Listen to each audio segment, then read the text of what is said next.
Hello, I'm Pam Carruthers of Healing Stars. This is the chart set for the 31st of August, Sunday at 10 o'clock in the morning, British summertime. This week we don't have anything dramatic happening, unlike last week. The Sun is in Virgo, 7 degrees, so it's past its exact opposition to the planet Neptune over here in Pisces. The Moon starts the week in Scorpio, Sunday, and it will contact Saturn later today and then Mars. The Moon moves fast. It moves through a sign about 2.5 days. Therefore, it's just a temporary thing. It's most important to know that. Full moons, of course, have more power, more weight to them. But this is a waxing moon. What is going to happen this week is 2 planets will change sign. Here's Mercury in its own sign. It really likes the sign of Virgo at 27 degrees of Virgo. This is on Sunday. And by Tuesday, it will enter the sign of Libra, governed by Venus. Very diplomatic, very much concerned with beauty, with artistic taste, with diplomacy. So hopefully Mercury can do its job and bring people together. That's, of course, the goal of Librans at all times. The other planet that's going to move this week is Venus up here in Leo. Both Mercury and Venus are always close to the Sun, so they move very fast in the course of a year because they can never be that far away from the Sun. So here's Venus, 23 degrees of Leo, passionate fire sign, starting the week. You can see the blue lines. That's a very good connection to the nodes of the Moon at this time.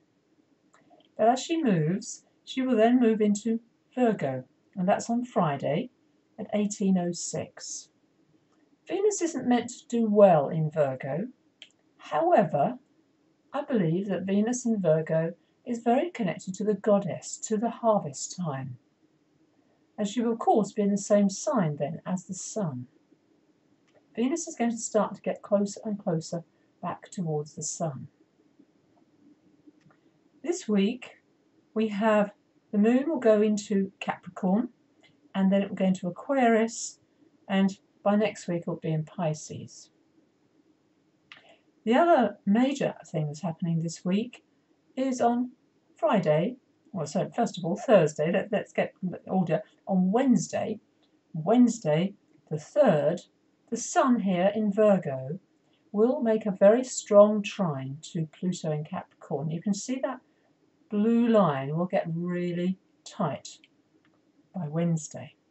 Now, the Sun is our personal power. Pluto is the unconscious power, wealth, plutocracy, buried power. And it's a very good alignment when these two come together. That's our own power to our resources. Now think about what's buried, our wealth, our treasure. So to honour that within yourself. And it's in earth signs. The Sun and Pluto both are in earth signs. So practical. Do you have anything of value, for instance, that may be hidden away in your attic and worth a lot of money? That's a for instance. But also your inner resources, your talents, what you know that you're really good at, how you shine, and to recognise that in yourself. So often we don't.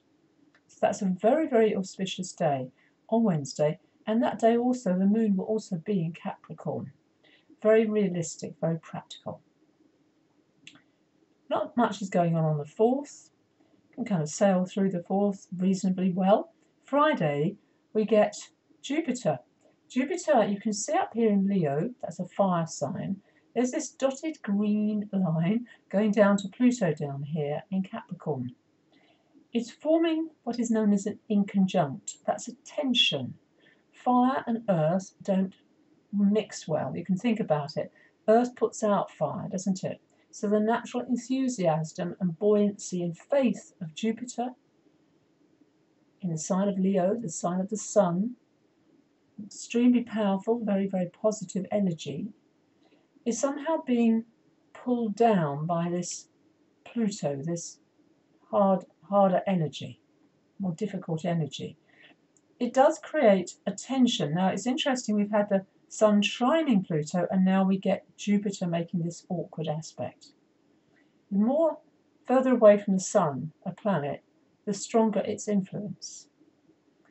Jupiter and Pluto I see as religion, Jupiter, Pluto, power, wealth.